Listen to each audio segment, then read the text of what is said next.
या भारी नेसुनी साडी काळजाच पाणी पाणी करते या पोरही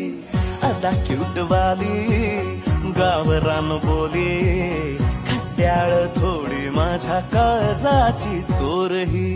थोडं माझ्या पिरामध्ये